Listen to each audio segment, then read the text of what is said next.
going back 30 years or something. Guys, this conversation was so interesting. I didn't bother with the intro. I've just gone live. Have we gone live? Nobody's listening. Well, I haven't shared it yet. I haven't shared it yet. Give me a chance. If we don't, if there's nobody there to hear us, are we actually talking? Mm-hmm. Yes, that's like kind of one hand clapping, isn't it? It's one of the stupid Zen thing.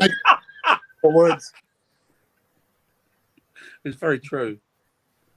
Or like this, what was it you said about Schrodinger's cat, Richard?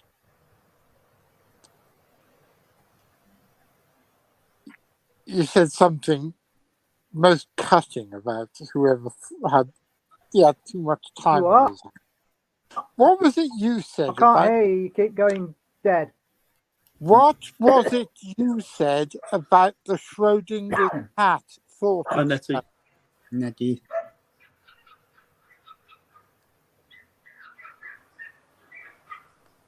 Is Richard frozen? I think so. Oh. He's freezing and I'm freezing. It's amazing. We got a fantastic reception from Eric, who's across the pond. Hi, Bri. But it's because Richard's the only one without a beard. I haven't got a beard. Well, I've got whiskers. Yeah, but you're a chick. It doesn't count. Noreen. Hi, Noreen. Who's watching? How many are watching? We have at the moment. Well, it says one, but there are 2 or 3 people in the chat, so they're popping in. 2 back up to 2. Yeah, popping in and out. So yeah, hopefully we'll gather more than this. Viv's sharing at the minute, so that always takes a bit of time for them to come through. Share it to my Facebook page, honey, because I bought half a dozen last week. Perfect. And I don't think that counter is very accurate either. So no, I don't think it is. It says, oh God, Richard says everybody has gone blank and there is no sound. Oh. Come out and then go back in again. Mm. Type it. Can you type that into the... It's back now. It's back Okay. now. Oh, good. Okay. Is there still a delay? I'm sure there is a little bit. Yeah. I think you're right, Oh, Jonathan. not at the minute, no. Oh, good. Well, that was still a delay, but it's better than it was. Yeah. That was awful, that initial delay. Richard, can you hear me now?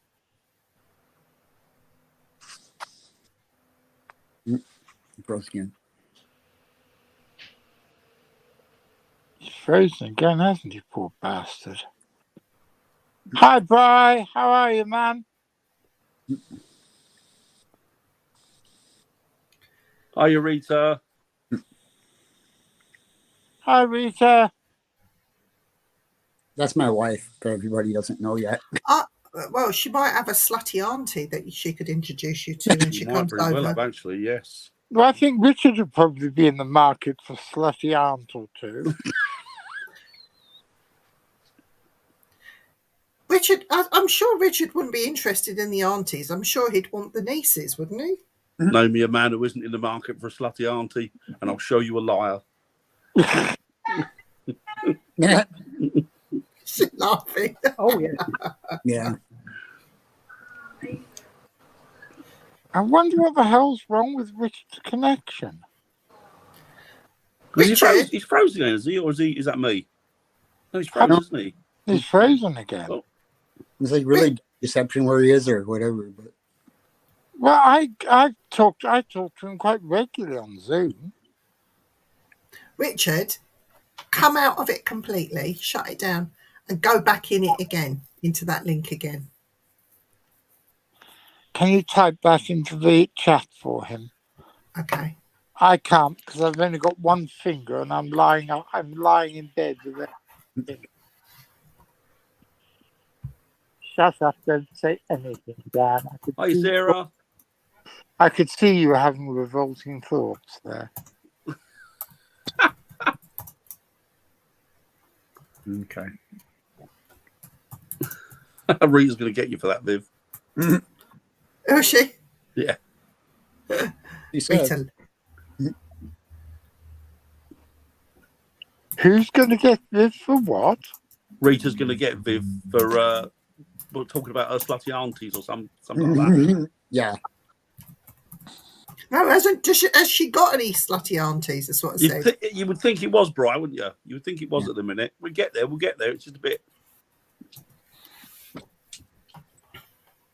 Poor Richard. It must be horribly frustrating when this happens. Hang on, I'm trying to show it. Oh, he's looking.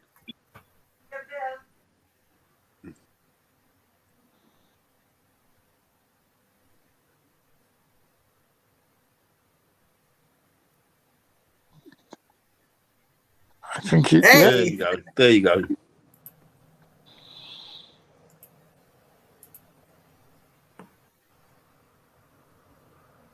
You've got to introduce Richard so everybody knows what's actually happening. Yes, well, Richard is a really interesting specimen of a human being. Charming. Richard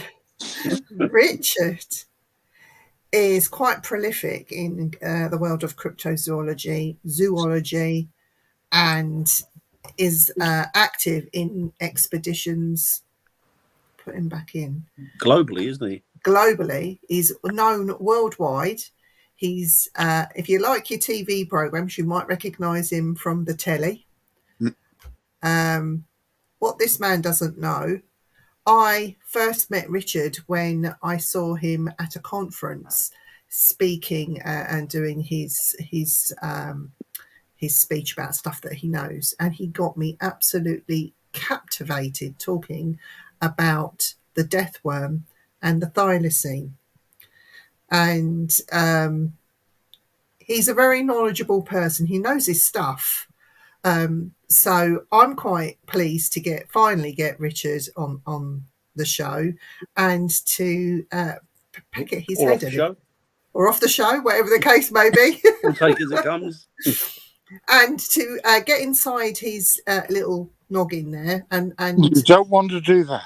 And find out some more stuff, because I know Richard. I can't think of anything more unpleasant than being feverish mind. Right, we've got a white screen. He might connect. Stuffing. Hello, Richard. Hello, mate. Can you hear us? Right, I'll come out and come back again. All right. Can you hear us? Hello, can you hear me? Yes, we can hear you. Yes, I can hear you. Can you hear me? Yes. Yes. It's muffled, but yeah. It's still lagged buggery. But Richard, I've just done a really good introduction to who you are.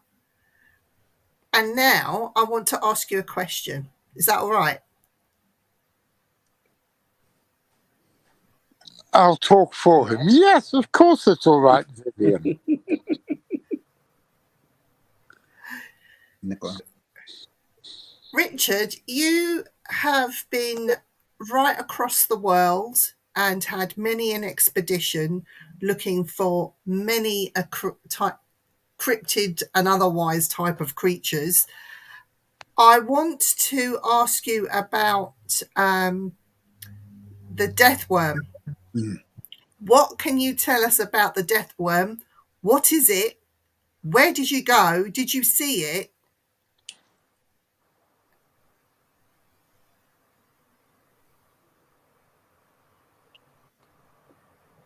For the Mongolian death worm, the nomads in the Gobi call it Alroy hoi hoi, which means intestine worm, because they say it looks like a great length of intestine. And it's supposed to come up out of the sand of the Gobi after rain, just be able to spit a corrosive yellow saliva that acts like acid. Wow. And generate blasts of love in the West through a guy called Roy Chapman Andrews, who's a paleontologist. They based Indiana Jones on him. And he went out to the Gobi to look for fossils of ancient man, and what he found instead were loads of dinosaur eggs. But he heard these stories about the Mongolian death worm, and then Ivan Mekele, a Czech cryptozoologist, went over several times looking for it as well.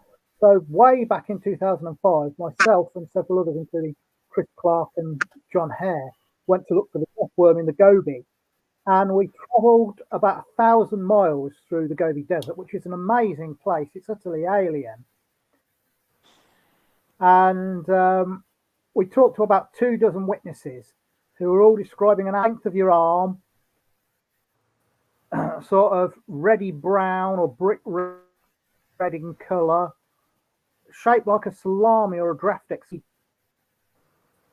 Electrical blasts or throwing lightning, as they called it. They said that that was a fallacy. It didn't do that. It was a piece of folklore, but they believed it was venom, could spit, and they were terrified of it. And we spoke to one guy who'd seen it back in the 1930s.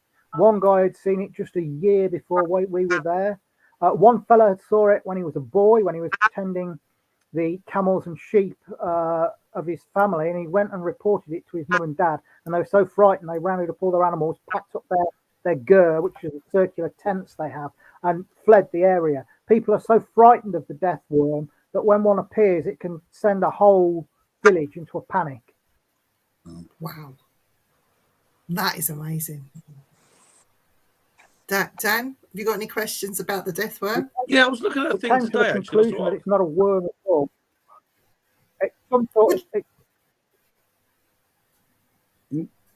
some sort of burrowing reptile. It's not a worm at all. It's two varieties of worms. It's either a worm lizard, an Amphisbaena, or it's a sand boa. But whatever it is, it's unknown to science. That's interesting. Richard, Yeah, no, I was going to say I was watching a program today. Actually, I was trying to get a bit of Jen up on it, and there was a thing there which is recorded. Apparently, there was a guy that I think he was Russian. Him and his son were out in the desert. They were doing some sort of expedition, and he had a dream. He went to sleep. He had a dream about this death worm, and it had bit him in the back. And the next day, he got up and he wasn't feeling too well. And his son came over to see what the problem was. And he said, I don't know. He said, I just had a bad dream last night. Probably didn't sleep that well. And I dreamt this thing had bit me in the back and I've got a bit of a pain. And when he turned him over to have a look, it was quite a deep bruise on his back, sort of around about his kidney area. And he started to gradually, he got worse over the course of 24 hours. So he decided the best thing to do would be to wrap up and get him out there to medical attention. So they took him out of there, and what it was, he'd been bitten by, they don't know what it was. He'd clearly been bitten by something, but there was sort of an acidic venom released into his body. Now, I don't know how he got to the idea of I don't know how the connection is between him having a dream about the death worm and then getting bitten by it, because he didn't seem to know anything about the death worm prior to that. So I don't know what the connection there is, but it was interesting. No. Richard, I can't hear you. You keep going in and out, so I didn't hear any of that. Oh, bugger. Viv, what we're going to do, we can't... so poor, I can't hear you at all. It's just like Norman Collier. You know Norman Collier when he yeah. with a microphone? With the mic. Can't hear you. I don't know what we could do. And unless you can reboot your computer and come back in again.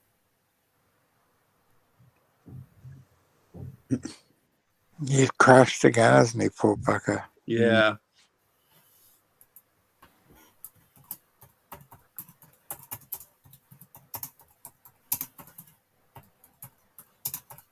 This is why Richard doesn't like technology.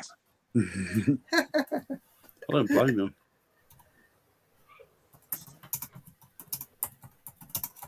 He is a modern-day Luddite and hates technology. Yeah.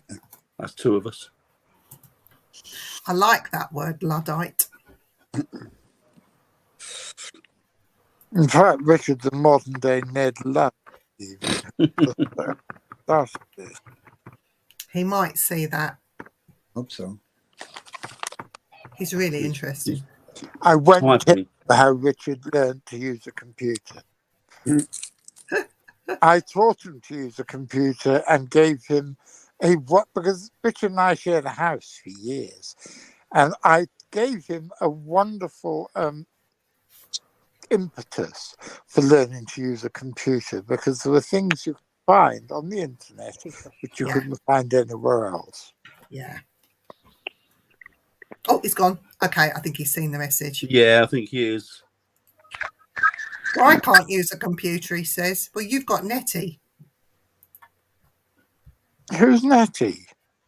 Nettie's too good for him. Yeah. His Bry's Mrs. is his other half. I think it's amazing that Dan knew, because I thought you would have known my ex because she was around on this sort of scene for years. But it's amazing it was Dan who actually knew her. I don't mention her by name when we're in live because she was still married for quite a bit at the time that we were together, which is something I'm not particularly proud of. But These things happen. unfortunately, they do. These things happen. So while we're waiting for Richard, I'm going to ask Jonathan a question. Oh, God. Brace yourself. Oh, God, it's good stuff. So, Jonathan, Yes, Vivian. how did you meet Richard and when was it? And did you go, have you been out investigating with him? Oh, What God, was your- yeah. We've worked together for 30 years, best part of. I What was think 1995, I think we first met. Yeah, 30 years. What was your yeah. most memorable expedition with him and what happened? You don't want to know the answer to Yeah, that. yeah, we do. We do. No, you don't.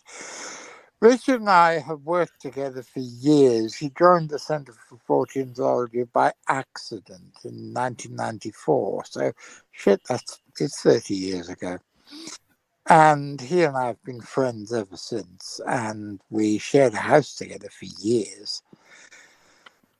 And it was only when I went off to get married to Karina that we stopped sharing a house together. And he's been up and down to here regularly ever since. He comes up about once a month to do CFZ work anyway, and we're on the phone to each other a couple of times a week. You know, I mean, I'm closer to him than I am. Well, no, I wouldn't like to say that's not fair to my brother, but he is like a brother to me. Yeah. Richard and Graham both like brothers to me. And my brother is like a brother to me, but Richard is like a brother. And we've done all sorts of things over the years. And we've done together and separately, and we've written articles together, and we've made television things together. I think one of my favourite was when we were doing a film show, a film documentary series about the Beast of Exmoor with a Japanese TV crew, and Richard really fancied the girl who was the and there was a time we were trying this experiment. We went to those jolly nice people at what's that wildlife park that insufferable idiot Noel Edmonds was something to do with at one time. You know the one I mean, Dan? Yeah, I can't. Yeah, I know. Yeah, Somerset. yeah. It's in Was he Somerset. on the board of it or something? He had a theme park tied in. He had a Mr. Blobby theme park. Yeah, Blobby. Yeah. But I can't remember the name of the place. But we did a deal with them, and they gave us some. Crinkly bottom. Thank you very much, Sarah. Crinkly bottom. That's me. I've got a crinkly bottom. I don't want to know, thank you, dear. I'd rather not know about the details of your excretory system. It's big enough. That's creepy, But spends too much behind the bath. where was I? Yeah, Richard and I had done a deal with them. They gave us some leopard shit. Leopard And shit. Richard and I are great believers in using sand traps to try and get footprints. And so we tried to bait. We had female leopard shit. We were hoping, because at the time one of them was an estrus, and we were hoping to have got the. Oh God, it's Daniel. The whole thing's gone downhill now. Now, Leopard shit. Daniel, it's all Daniel. I've completely lost my. Has he thrown you? Leopard shit. We were hoping, because we had the shit of a female leopard in season, that we could use it to bait a sand trap to try and get any horny male leopards around. And for reasons that I can't remember, we were filming in a disused pet cemetery on Howden Hills. And there was Richard drooling visibly over this Japanese TV presenter, who was very cute, but even then I was far too old for her. And I was just sitting there trying to make a model of Stonehenge out of the leopard dropping. For no particular reason apart from the fact that it amuses me. Dan will tell you that leopard droppings are sort of elongated egg shaped. Yeah. And this very beautiful Japanese woman came over to me and said, "So, Mr. Downs, what is it you are doing there?" And I said, "My dear, I'm making a crap circle." Oh, brilliant. Which is one of my favourite memories of working with Richard. That reminds me of the Stonehenge in that film. This is Spinal Tap. Oh, we did that. Oh, yeah. I could just imagine you guys doing something like that.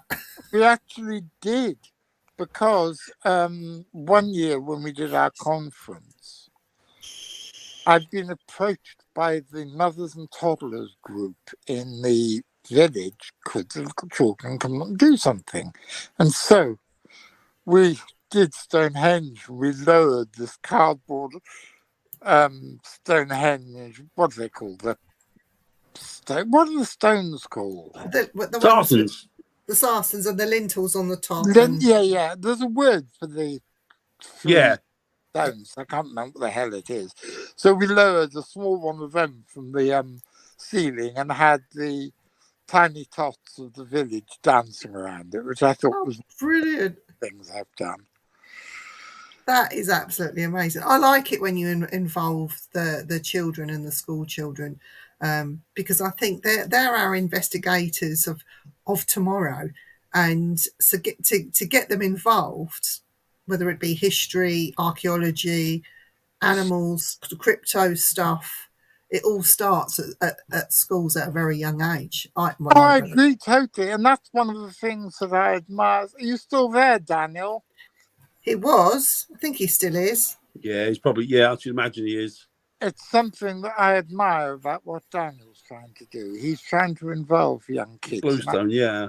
I think that's a fantastic thing, and that's one of the big reasons that Hi Ned. That's one of the big reasons I support Daniel and what he does, because that's called Presley Stone's era. No, the Bluestone was Brian Jones. That's very true. Very true. Daniel's still there listening. There you go. There he is. I don't think anyone apart from you two will know what the hell I'm talking about. Oh dear. Back in 1967, I was only a little boy, but I remember seeing on the news that a bunch of weird hippies, led by a guy called Ed Sanders, had tried to do an experiment to levitate the Pentagon.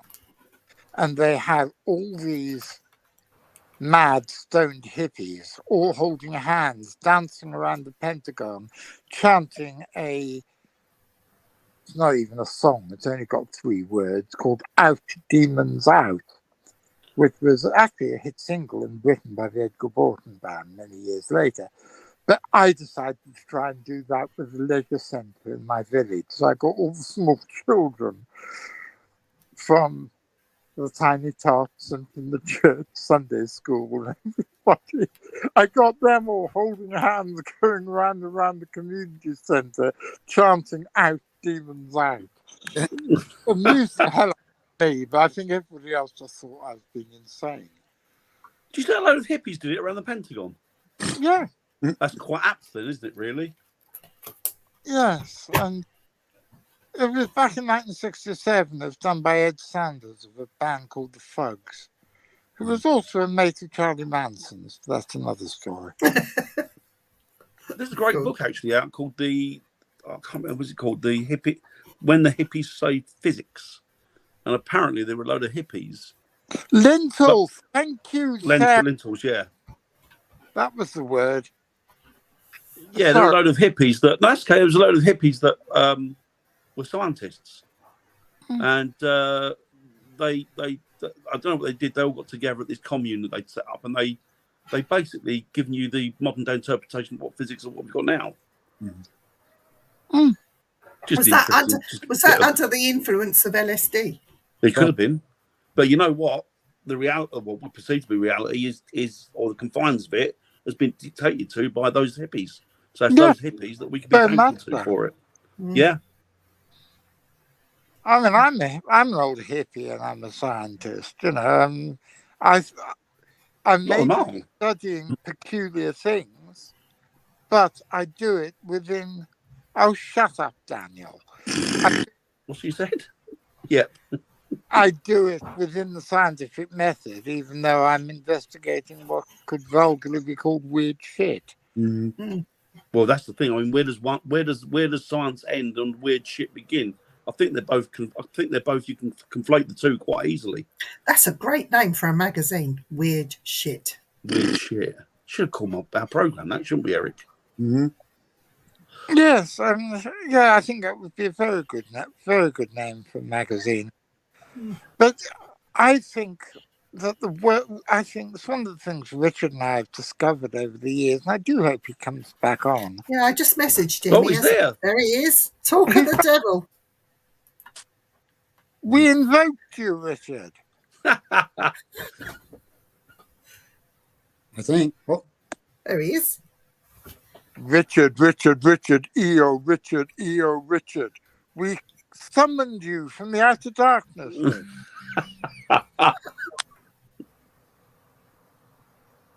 You can hear us, can't you?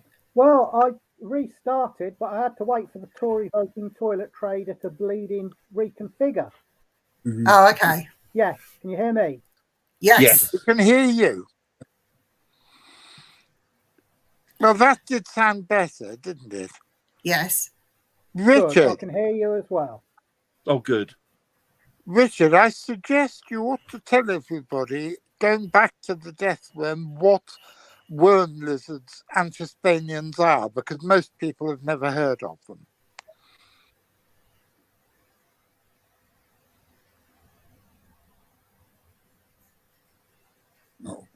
Oh, there's a lag. You what, John? That came out all garbled. Still there. Tell everybody what amphispanians are.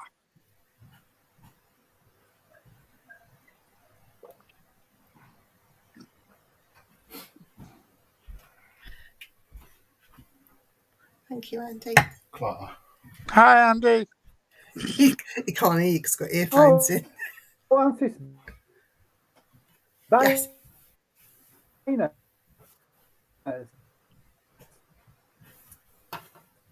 They're worm lizards. They're Take it easy, Daniel.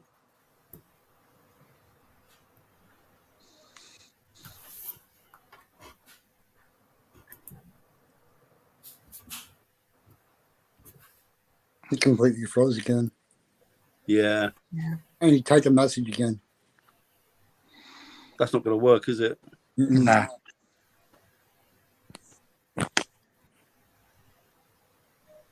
I don't know why it's.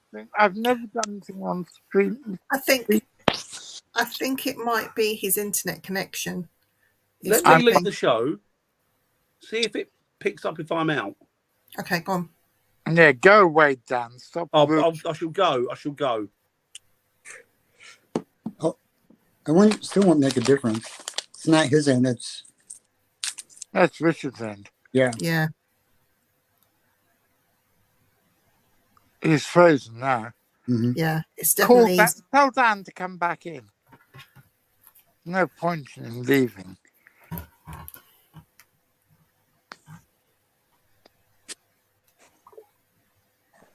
But his is the worst streaming system I've ever been on.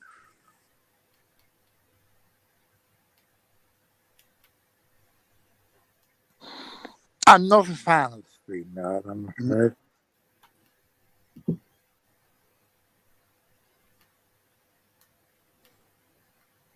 But you can do it live on StreamYard. You can't anywhere else.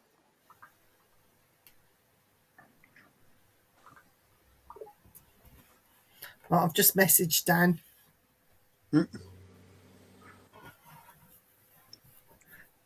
This is It not might be- worth it. No, I think it's Richard keeps freezing. Do you want to see if it's me? Do you want me to leave? I think it's Richard's connections. Yeah, it's his connections to It's it. his connections. Hello? His end. Hello? No. No, it's Richard's connections. I think they keep freezing. Hello? We Hello? can hear you. I- We can hear you. Hello? Is that what he does? I should do that. Didn't do anything for me. Yeah, see, Yeah, it keeps going out. yeah, keep going out. Yeah. I think it's your connection, Richard. Your connectivity to the internet. You are? I think it's the connectivity to the internet keeps dropping. Oh, it's dog shit. It keeps Yeah. going in and But- out every few seconds. Don't worry too much because we'll grab you at the Marble conference. We will grab you at the conference and we'll do a quick pre-record with me and Dan. Yeah, that'd be cool. It seems having this on Zoom for some reason. It's all right on Zoom. Yeah, we do Zoom often.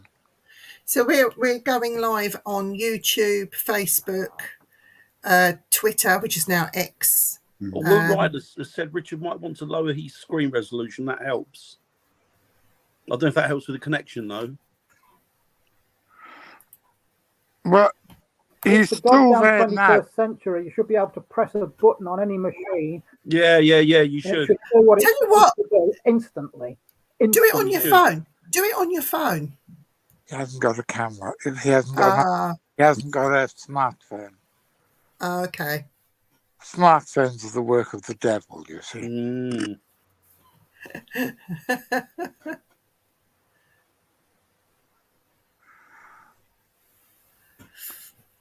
Well, what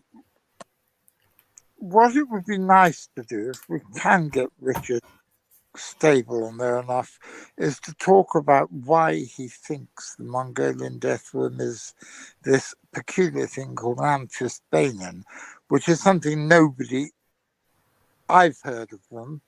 Dan, I expect, has heard of them. I very much doubt if you do or anybody. Can you hear me now? Yes. Yes. Yeah. Richard, what is anthiospanium? Amphisbaenian, I think. He can't hear you, Viv. Yeah, poor boy. Message him because we can hear him. Tell him if you write it to him, if you don't mind, please. Thank you. What is Anthus. he answers in chat, we can always just talk to him, can't we? Yeah, sort of sending messages. Hang on, right. So Richard, I've most probably spelt this completely wrong. ANPHIS. I think it's a bit pointless me being here. I think we can hear him. We can hear you. No, we can't. It's not The free. lags. Yeah, I think let's suggest that we. Oh God, that wasn't. Suggest to him that we try again another night. Shall we try again another night, Richard? You're gonna have to write it. Yeah.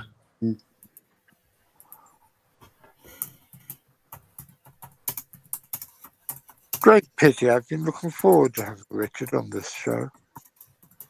We can get him back, Jonathan. Yeah. He's frozen again, hasn't he?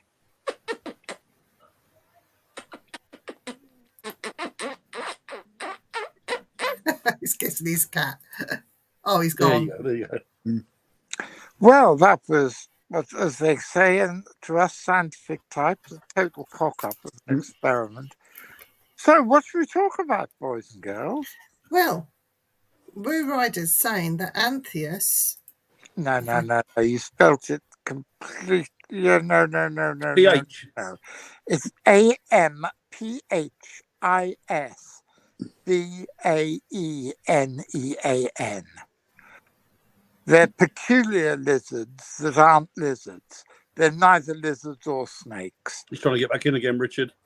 Oh, poor little bastard.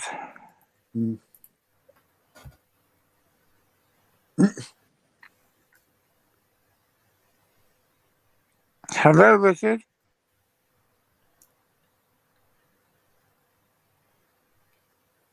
Bless him. He's having a time of it, isn't he? Yeah. Oh, poor lad.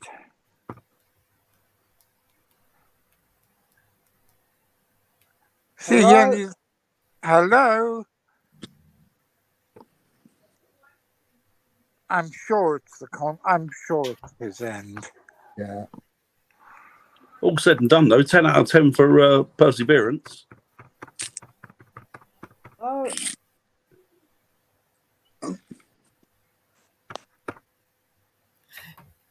Nico's on and he said he thought that we were talking about Anthea Turner and she's a babe.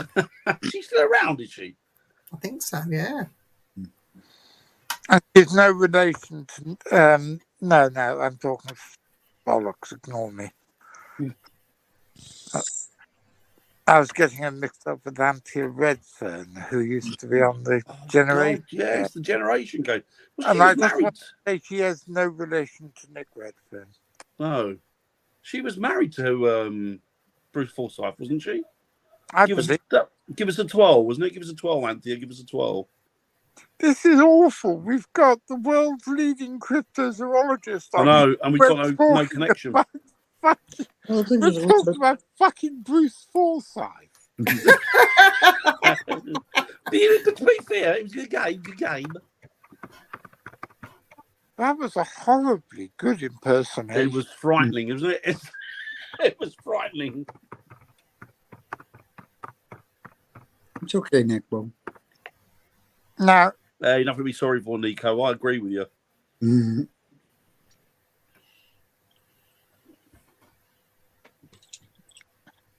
hello, Archibald. I've messaged Richard, but I don't think he's seen my you message. now? Oh, Yeah. now. Yes. He's crashed again, hasn't he? There's that delay still there, isn't it? That's not going to ease up, is it? That delay.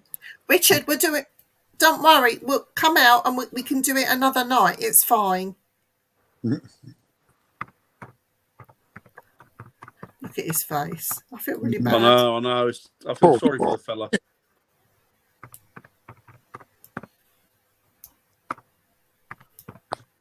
All credit to him, though. What we'll do is, Dan, we'll grab Richard and do a pre-record with him. If everybody in the chat is happy with that, we can grab him and get a pre-record done. Knock it on the head tonight. Yeah. he still keeps going. I don't know where he's typing. Oh, he's done that, Ned. And then,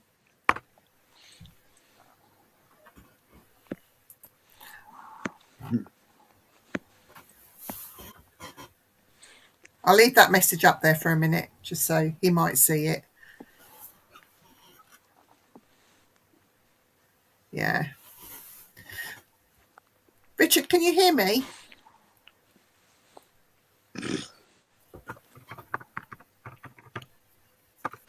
I don't know what he's doing.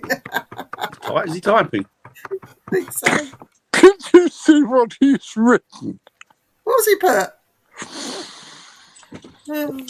Which I hope to Christ is only between us. No, it'll go live. mhm. Good. Oh dear. Richard, come out and have a cup of tea and just have a chill. Yeah, it's not worth stressing yourself over. No. Yeah, Zoom's not on this system, is what he wrote. What's that, Eric? He said Zoom is not on his system. Oh.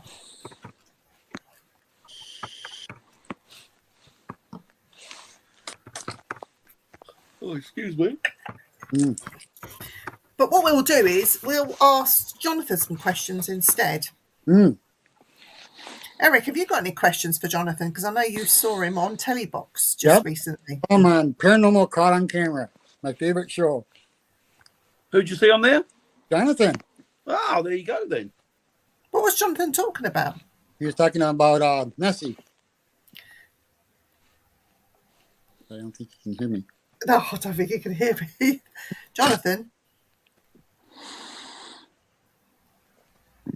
Jonathan, I think we've lost one more. Anyway, It's all gone down. Jonathan, I can't hear you now, Vivian. why not? Can you hear me? He Dan, can't you answer ask him. Vivian, you're you hear me, muted. Jonathan? Can't hear you. Can you hear me, Jonathan? No, I don't think you can hear either What one about of them. now, Jonathan? Can you hear us now? Hello? Hello. Wow. What's going on here tonight? Can't hear you. Idea. What's going on here then? This is weird. We're doomed. It's what do you call those? Gremlins. Gremlins, yeah. Jonathan, can you Ghosts hear in us? the machine. This is stupid now. Can you hear us? We can hear you. I can't hear. Do you know what? I think it might be the mothership. She might be coming down and she might have blocked the signals. Gonna go out and come back in. Yeah. Turn off a bit, John. Not on. Hello? Hello? Uh-oh. Why is he coming back in twice? Probably because it reconnected in a different. It does He's that. in two places at once. Mm-hmm. Oh, God. Can you hear us? Can you hear us? Nope. Hello, little three. Oh, what a bloody shame. So I know. looking forward to tonight. It was going to be such an exciting, Mhm. enjoyable chat. But you know what? As you say, Viv, we can catch up with Richard when we're at the event, can't we? Have We a good can. chat with him. Have a nice chat with him. Something exciting I found today. I don't know if it's true. It might be a load of old bollocks. I don't really know. But I've sent the guy a message in the hope that he comes back to me. Somebody has been videoing a forest or in a woodland where they've had their hut they were building smashed up. Mhm. Oh. It's a private woodland, so nobody else can get access to it. It's big though.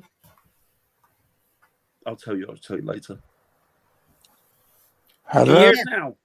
Can you hear me? Yes. I can hear you guys. There you go. Okay. Don't know what happened there. It was Oh, the it Right. was the, It's it was getting- the it was the curse of the cryptozoologist Yes. Richard Freeman. It could have been the worm, couldn't it? Getting his home back. Could Could be. have been. As soon as I started talking about Paranormal Caught on Camera, it went out. That's true. Yeah, what I were you couldn't saying hear a about this? What- word you guys were saying. Mhm. where did we get then?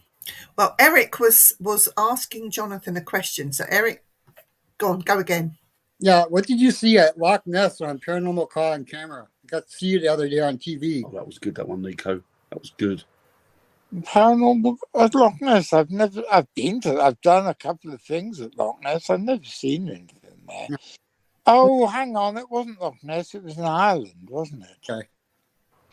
It was in one of the 3 lakes of Killarney, Okay. which is quite an interesting and peculiar story, which probably when everybody hears me say this, after I've already been trying to tell everybody what a reputable scientist I am. You are a reputable scientist. Have any of you 3, or indeed anybody in the viewing audience, ever heard of a notorious Irishman called Tony Shields, better known as Doc Shields? No, Yes, Doc Shields I've heard of. never heard of him. Hi, Irene. Doc, when I had a bloody great falling out with my parents during my divorce, and Doc was the nearest thing to a father I had, and I loved the old bastard, a complete and utter shocking old sod. But believe me, everything that he claimed for himself was true. He was and is. I believe he's dead now, but he certainly was the wizard of the Western world. And I went there in September 2009 with my late wife and a young man called Max, who is now the head of the forest. He's now Dr. Max Blake, and he's head of the Forestry Reserve's Invasive Species Department. And he's another one of my extended family. And we went over to see the good doctor and his wife. And Tony took us for a guided tour all the way around the southern part, the western part of Ireland. And we went all the way around through Killarney and Kilkenny and all the westernmost bits of County Kerry.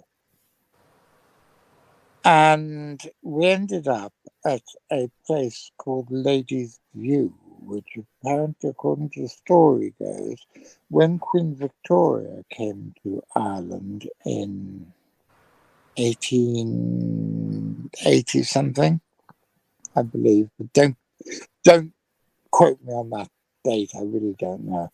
When what happened there? What did you I've do? no idea. I didn't do anything then.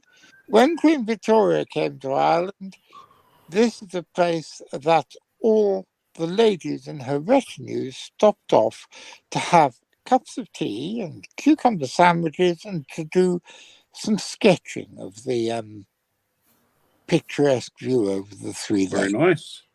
nice.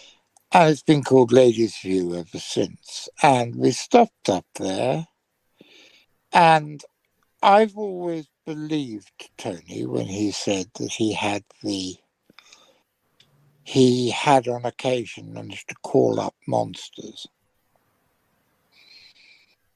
And so I decided it was the best possible chance to put this to the test was when you had a reputable scientist, not me, but Max, and a reputable scientist and me, and I was sober, and my wife was there, and she was a very level-headed lady. So I said to Tony, could he make a monster come?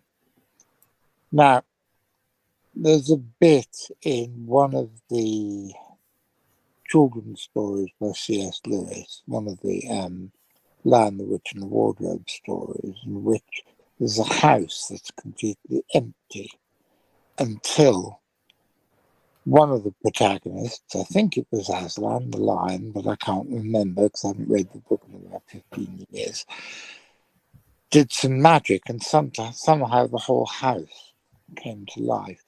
Well, as Max will tell you, looking down over the top of the uppermost of the three lakes of Killarney, which I believe was called Muckross Lake. Hang on a second, what's the score? 1-1 at half time, mostly thanks to the referee giving England penalties that we didn't really deserve. But there you go. They're riding their luck. I hope you heard that news. Yeah. But Max and I looked over this quite tall cliff at the lake, and it was completely dead. There was nothing there at all.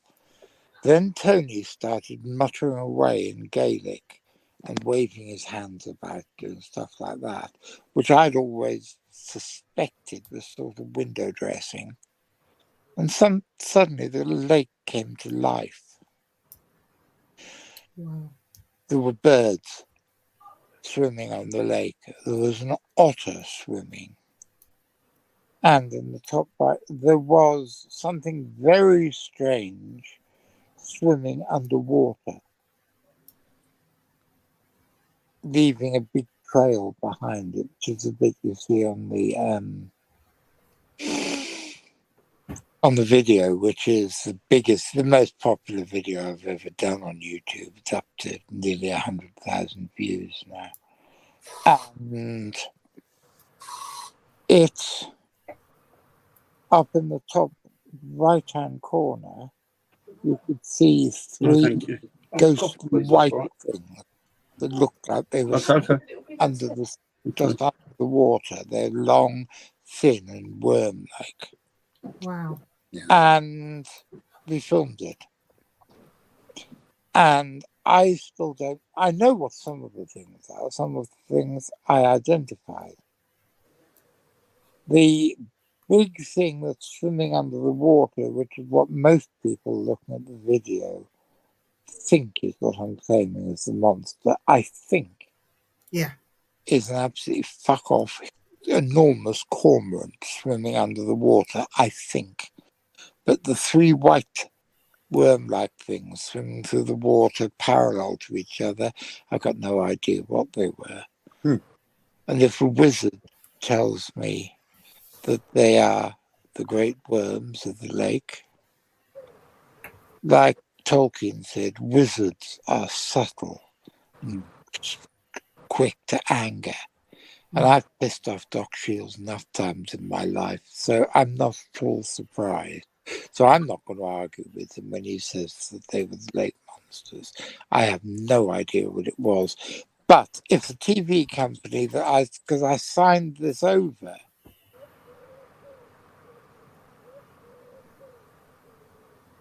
okay, tell me, what's the old gentleman look like?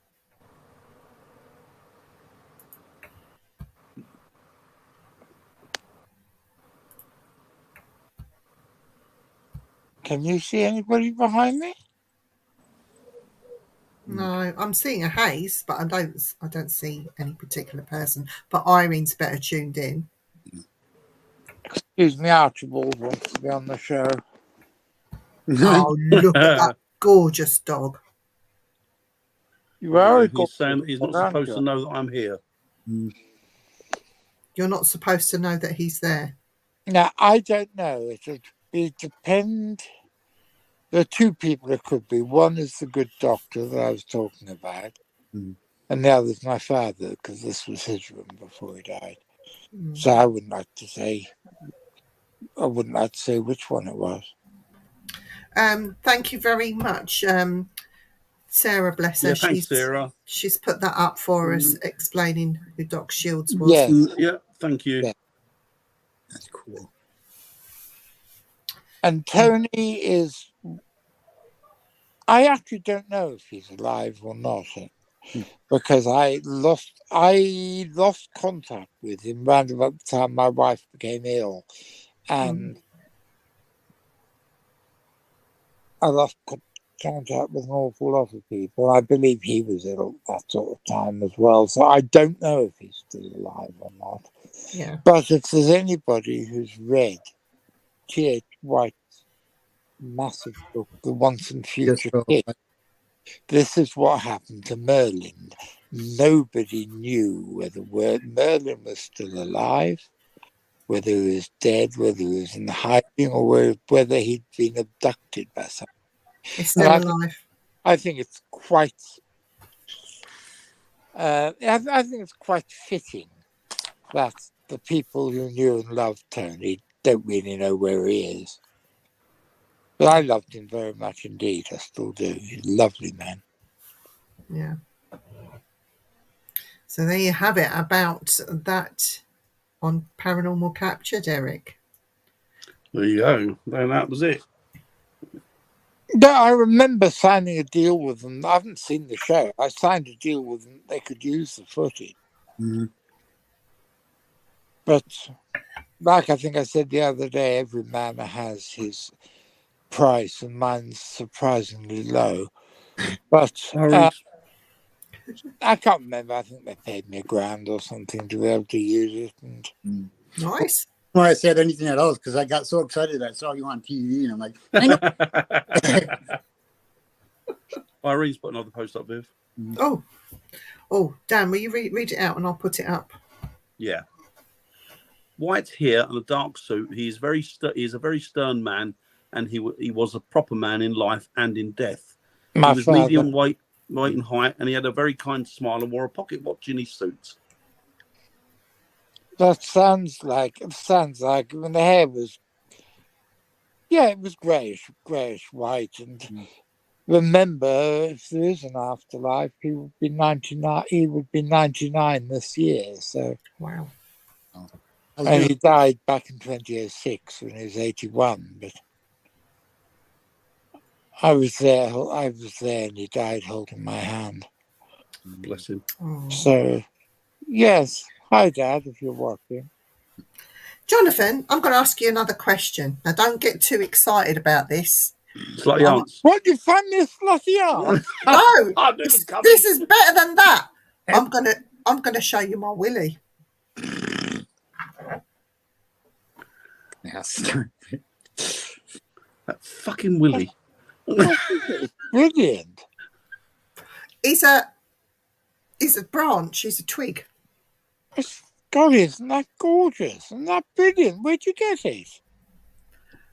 I bought this from That figures. no, I got it from a haunted location, which Farm. is a museum.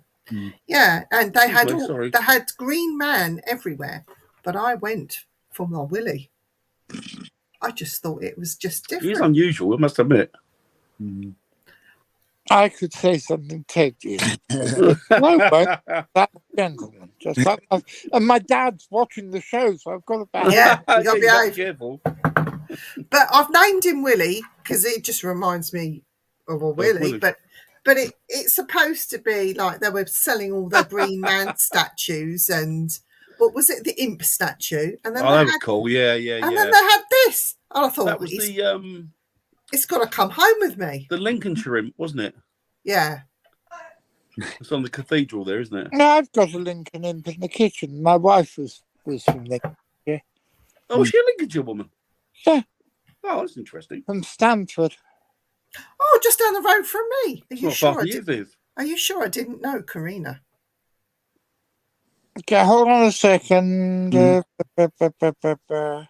Irene said, "Oh my God, Viv, that looks like it came from a Godzilla movie or a tripod."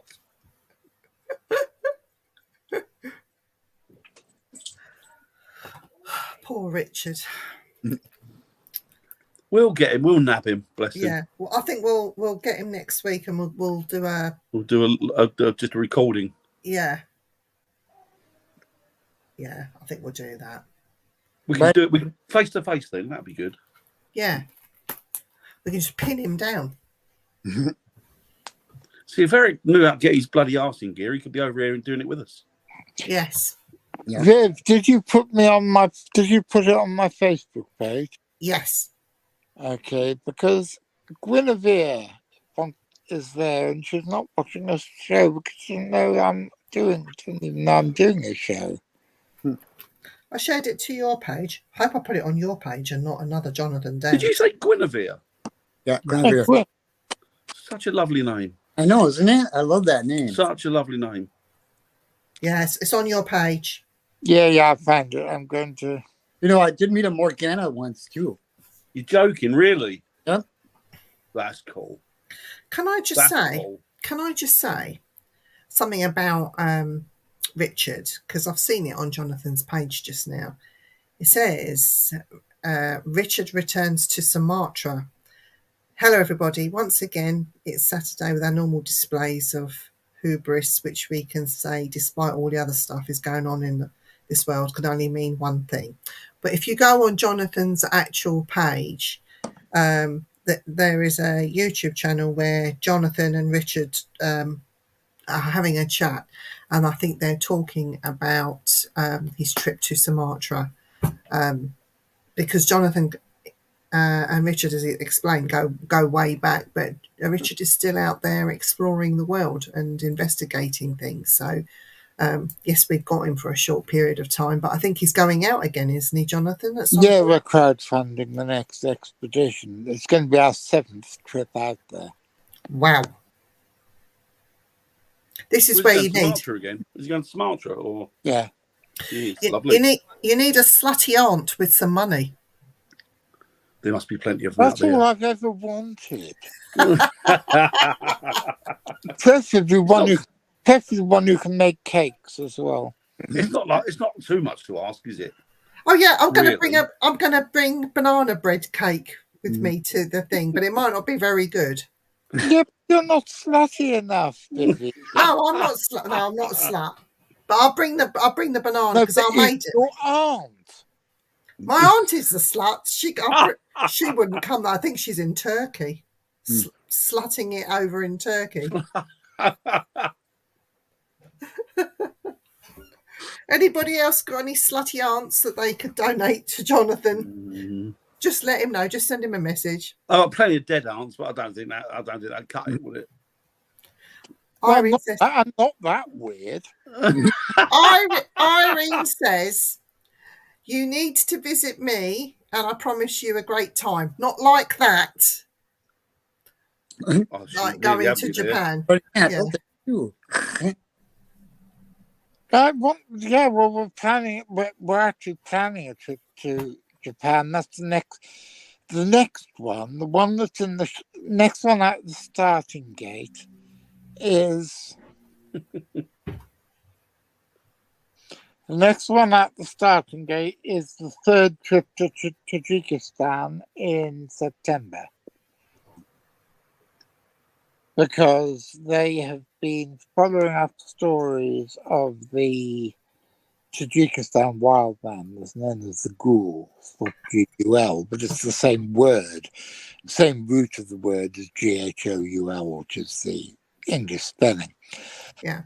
And also, which I find equally as interesting, they have been collecting reports of the continued existence of the Caspian tiger, which was the most western subspecies of tiger. It's supposed to have been extinct since the 1970s, and we have been collecting loads of eyewitness testimony to suggest it's still around now. Oh. That was the only tiger subspecies ever to be found in Europe. That's cool, isn't it? So that's the big one. So that's September. Then hopefully next year is going to be the 7th trip to Sumatra, and also we're looking at a trip to Japan, to the island of Irumoti, which is the southernmost island. It's the southernmost properly inhabited island of Japan. There are a couple of teensy islets a bit further south that have got 2 fishermen families on or something, but this is the only one that's got a proper major population. because in 1966, I think, they discovered a new species of cat on the island, which is called the Iriomote cat. And then there have been stories ever since of there being another mystery cat, probably about the size of... Oh, Irene, will you please contact me after the show, because I need to talk to you about this. I want to do a big project on Iriomote. Have you heard of the other Iriomote mystery cat, which is supposedly it sounds like a sort of dwarf clouded leopard. The shape and coloration of a clouded leopard is about the size of a cocker spaniel, which it sounds like, because there are populations of clouded leopards on Formosa, the Taiwan. Yeah, please, if one of you could give me Irene's contact information. You never know. She might even be able to find this lucky aunt. You never know one's time. But what I want to do is I want to crowdfund bloody great amounts of trail cameras, and my plan is you can buy them cheaper in America second hand than you can in England. So I want to crowdfund some money and then get various people I know in America to go on eBay and buy the second hand ones when they come up cheap. So we can get together a bloody great big collection of trail cameras, and I want to do a deal with the principal of one of the high schools on the island, because there are something like 6 high schools, and I want to see if we can do a deal with the principal of one of them that, as part of their learning English, they can do, but part of learning English and learning science, they can come and do stuff with a bunch of English speaking zoologists who are trying to solve this great mystery. And once we've finished on the island, we'll give the school the trail cams. Oh, So that's the idea. So once again, I'm going to be asking for money. Are you going on any of these expeditions, Jonathan? Sorry? Are you going on any of these expeditions? I may be going on the Iriomote one, because although I won't be able to get up the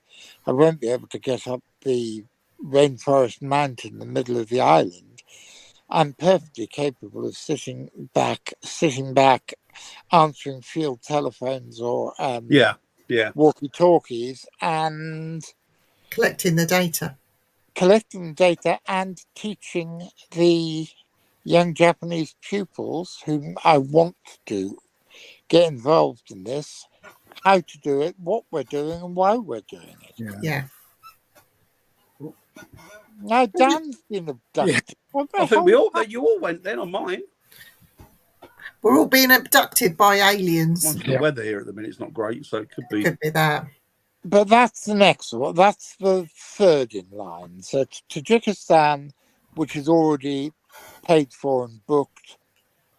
Then going back to Sumatra, because the last time in Sumatra, have I told you about the weird tiger that we found? No. Okay. You've got to forgive me because I can't remember the name. I've got the notes, but I'm in bed. I'm in bed with Lilith and Archie, who are both clambering all over me. By the way, gentlemen, this is Lilith and Archie. Lilith is the cat. Aww. Dog. She's cute. She's cute. So if I say I'm in bed with Lilith and Archie, and everybody sort of gets the wrong idea. Because of all my talk about slutty aunts. I mean, but I can't remember the name, but in this particular part of Sumatra, there are no tigers. No tigers have been recorded, but there is a long-legged ghost tiger with an unpronounceable name that I've got written down. I can't tell you what it is. Yeah. It's on our website somewhere. And we put up trail cameras. Well, I say we, I mean, Richard and Roy put up, trying to get trail cameras up to try to get photographs of the Orang Pendek. And lo and behold, they took 3 photographs and a bit of film of a tiger in a place where there are no tigers. So one of 3 things has happened. One of 4 things has happened. One, it is a ghost, and we managed to take a photograph of a ghost, which I think is highly unlikely. 2, in this place where they've been talking about tigers where there are no tigers, makes me sound like Captain Ahab from Moby Dick, there actually always have been a population of tigers. 3, it is a hitherto unknown population of tigers that is spreading. Or 4, it is. I can't get 4 fingers into. Yeah, fine. 4, it is one of the already known populations of tigers which are expanding their range. So we managed that last time. We're not telling even the Indonesian government. Is anybody Indonesian watching this show? No.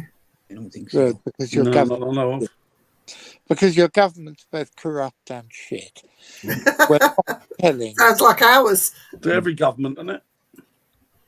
Well, like I said publicly last Thursday, whoever you vote for, the fucking government wins. Yeah. But anyway, the Indonesian government don't deserve to know where these tigers are. We are in contact with a international tiger conservation charity. They know the details. And if we can prove that these tigers are there, they're going to be able to put pressure on the Indonesian government to suddenly expand the national park and make that area protected. Yeah.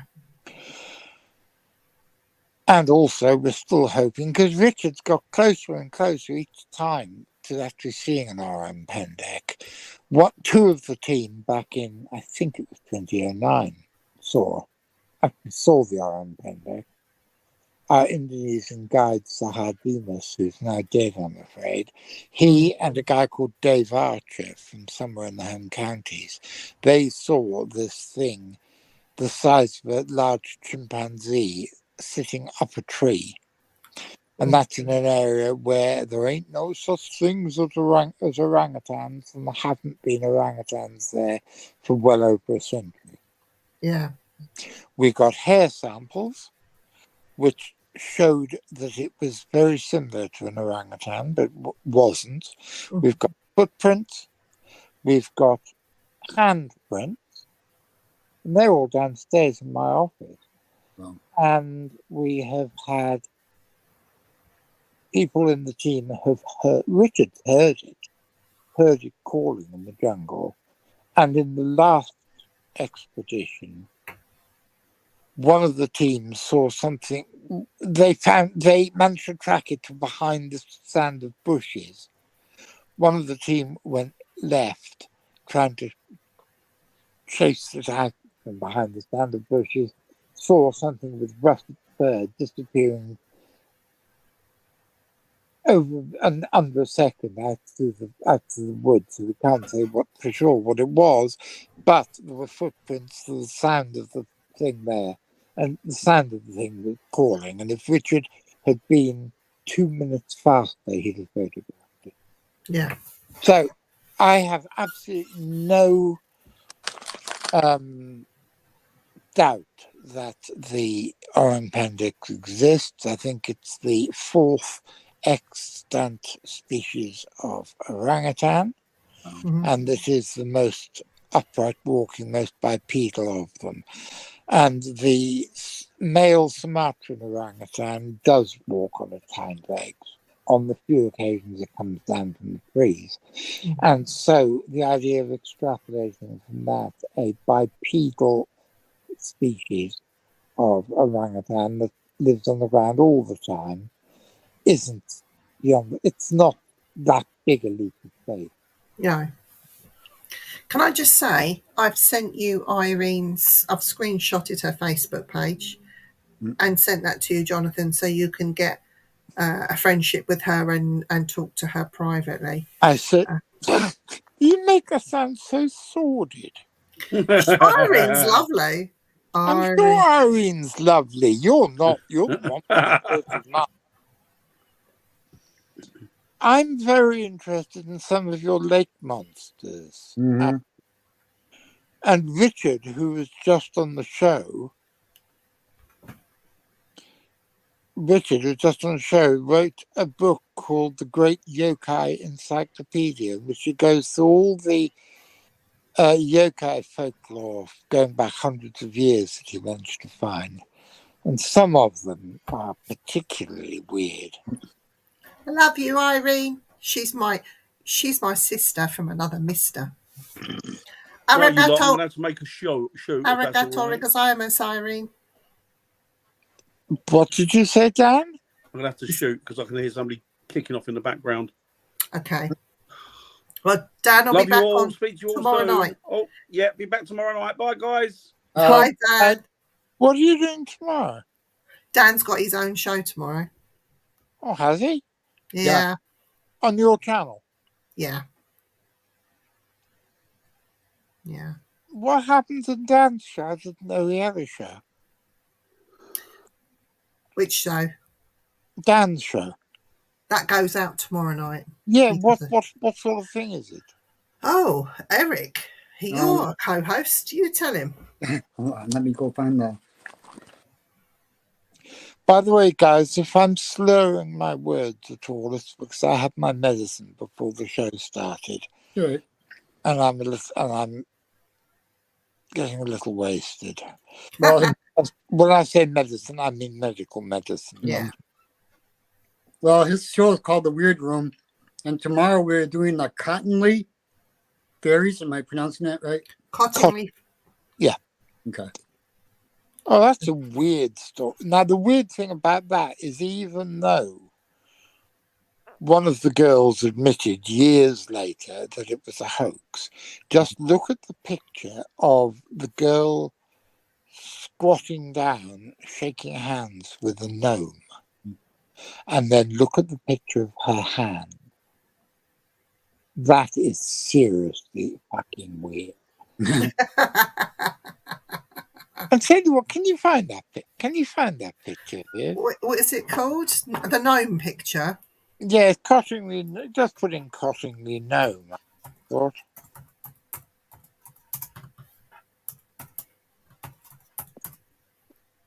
Let's see what we can find.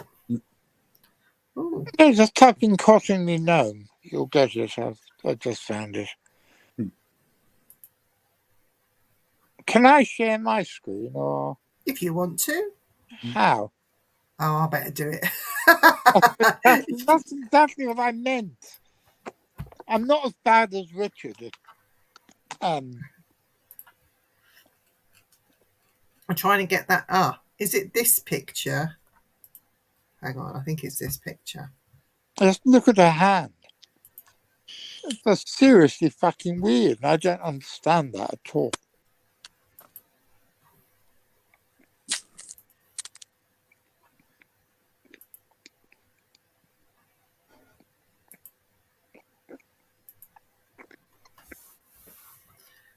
Can you see that? Just look at her hand, how weird and misshapen it looks, and how her fingers look all gnarled. And elongated. That does not look like the hand of a 15-year-old girl, or however old she was supposed to be then. Yeah. Yeah. That's doctored. Yeah, not her hand. No. Definitely I- different. Well, how? Is I that not superimposed? Well, Mhm. yeah, the gnome is superimposed. The gnome's from a. And the hand? No, I don't think so. I think the hand. I think something changed the image on the camera. Mhm. I've seen there's other pictures of her. That's a picture of her. I'm just seeing if there's any other pictures of her that we could see, but there wasn't on here. Yeah, there are, but the pictures are so obviously 2-dimensional stuck on. But that girl's hand freaks me out every time I see it. Oh dear. Totally agree with Woo Rider.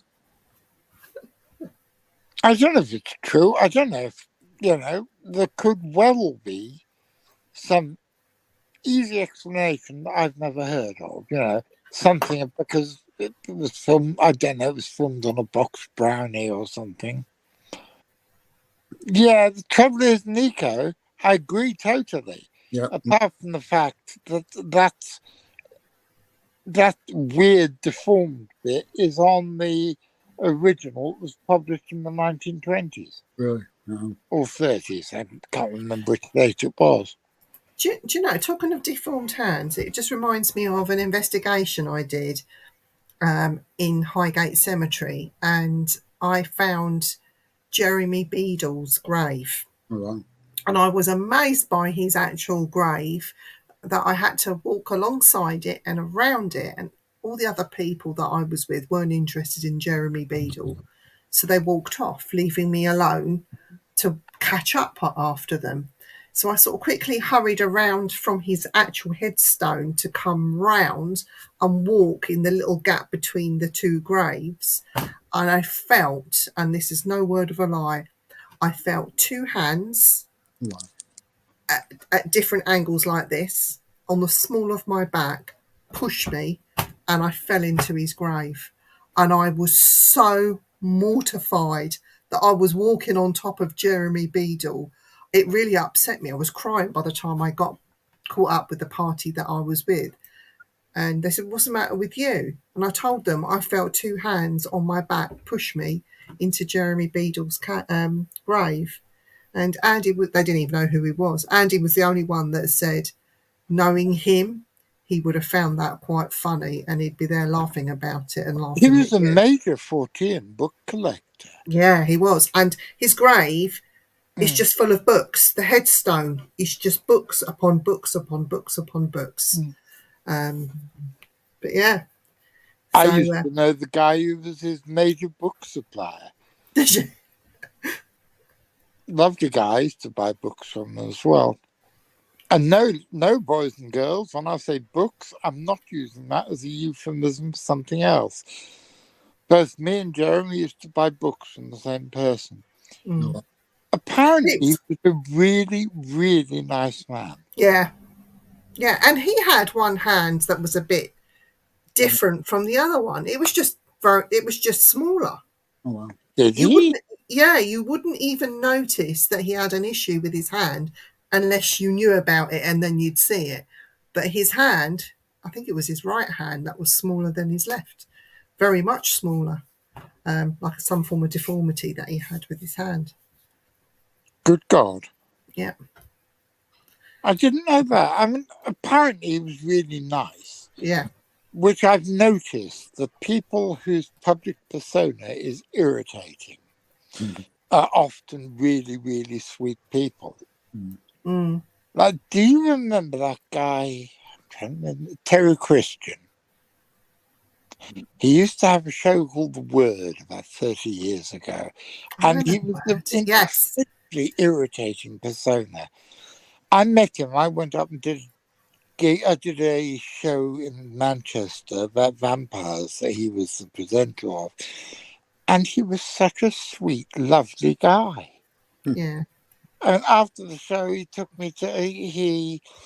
me and this other two people who were on the show with me. He took us all to this private members club in Manchester, gave us drinks all night, bought us dinner. He was a really, really sweet and kind guy. Yeah. A lot of people are in that. Well, most people are in the public eye. You just got to catch them at the right time. And Oh, I wouldn't go that Yeah. far, baby. I've met some. I've been working in this bloody business in the media game for most of my life on and off, and an awful lot of people who appear to be nice are complete arses. Well, guys, this has brought us to the end of the show. We're nearly at 8:30, and we'll be going at Past no, nine. it's not 9:30. Sorry, I can't read the time. But all I want to say is I want to thank everybody in the chat for bearing with us.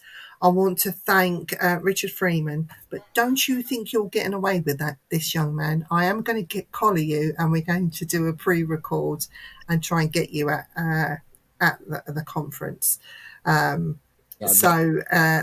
This interview is to be continued. And thank you to Jonathan as well for coming on. I wasn't even coming on. I was going to ask Richard a few questions and then bugger off again. Well, no, we'll get you. We're going to get you back on at least once a month. Dan and I have been talking, and because you're a walking library and a walking plethora of information, there's lots and lots and lots we can learn from you. So, with your permission, we'd like to get you back again, if that's okay. I'm a silly old man who gets lonely and isolated, so I enjoy this. This is great fun. It's the only show I know I can do in bed with the dog and cat. Yeah. So, No, you can do it. You can do what you like on this show. We don't care, well, within reason. No, you shouldn't do that. I would see that as a challenge to my creativity. But as I say, Dan show's on tomorrow night with Eric and Tim at 8:00, isn't it, Eric? Yeah. And then on Friday, you've got the Friday Night Freaks coming back, and maybe a medium.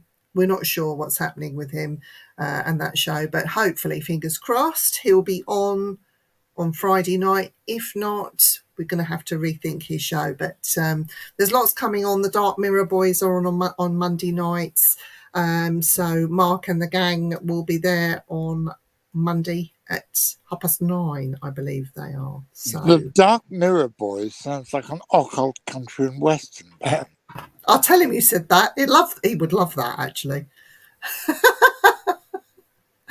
But yeah, so if you can't catch the shows live, you can always watch us on playback.